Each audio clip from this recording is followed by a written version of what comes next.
Você já ouviu falar em neurofeedback? Eu vim conversar com uma expert no assunto que vai explicar pra gente aí sobre esse procedimento e que é aplicado a vários tipos de tratamentos.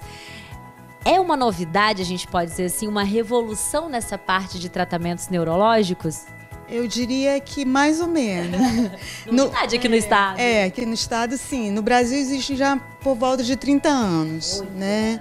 Começou esse procedimento nos Estados Unidos. O neurofeedback faz parte de todo um sistema chamado neuromodulação, onde há uma intervenção direta do estímulo direto no cérebro. Gente, é muito interessante. Hoje a gente pôde conhecer aqui os equipamentos que fazem e você faz como se fosse um mapeamento ali no cérebro para identificar, é isso? Nos dois aparelhos? É isso, né? Primeiro, quando a gente usa aquela touca, ela vai identificando os 24 pontos do cérebro. Então, quando eu coloco a touca no paciente e o computador começa a desenvolver e a aparecer na tela aquela assinatura biológica, são as frequências que está no cérebro naquele momento onde a gente está captando os canais que estão sendo ali investigados. Por que essa desregulação ela é identificada e a partir daí nós conseguimos identificar se tem ali uma depressão, se tem um déficit de atenção. Por quê? Porque existe no Instituto de Saúde Mental dos Estados Unidos uma padronização para isso, né? Foram feitas várias pesquisas e criado a partir dali que a gente pode dizer um medidor, né? Para a população entender melhor, um medidor. Então a gente tem ali para a parte da frente, para o córtex pré-frontal, quais são as frequências ideais para estarem ali? Então aí, né, a gente vai fazendo esse comparativo. Um paciente com muito alfa na frente não é bom, porque aqui na frente é onde a gente tem que ter atenção, agilidade. Então, um paciente que tem pouco alfa aqui no parietal ou no occipital, isso identifica muita insônia, muita agitação. Então, assim, a partir desses dados e outros dados muito mais complexos que esse que eu estou colocando aqui, é que nós vamos identificando se há uma desregulação ou uma regulação em cada parte da cabeça, do cérebro. E por meio do equipamento você vai tratando isso, estava me mostrando ali como que vai potencializando no que você vai fazendo o tratamento. E são tratamentos associados. Sim, eu faço o que eu chamo de neuromodulação integrada, né? Eu uso neurofeedback, mas também eu uso a psicoterapia. Tanto a psicoterapia cognitiva comportamental como a MDR.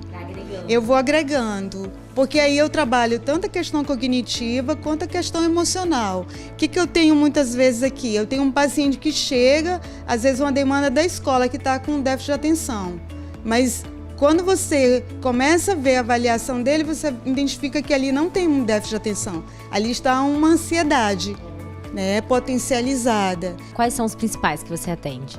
Aqui no consultório a demanda maior é depressão, ansiedade, TDAH, né?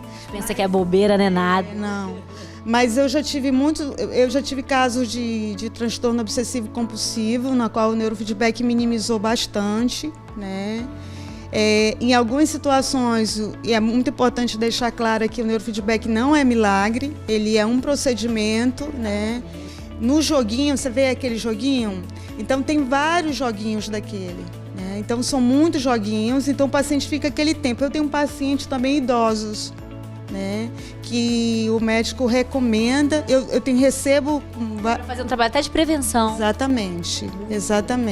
E para as crianças também deve ser ótimo, principalmente para a questão da hiperatividade e do déficit de atenção. Com as crianças, duas frentes de trabalho, né?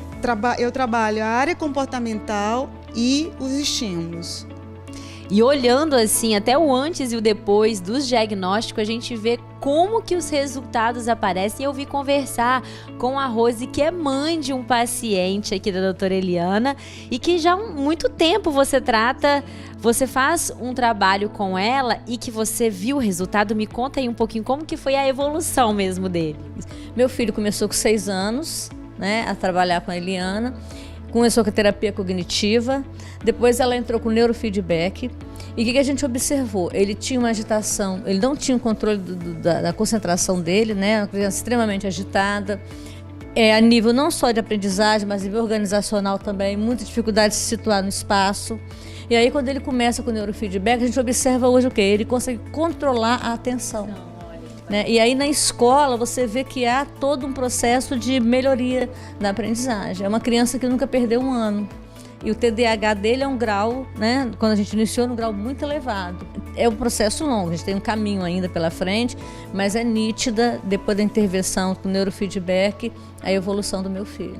Adorei conhecer essa novidade. Eu acho assim, abre aí um leque de possibilidades para várias pessoas que estão precisando de tratamentos e às vezes recorre a outros tipos e não tem resultado ou não é a forma como gosta de tratar.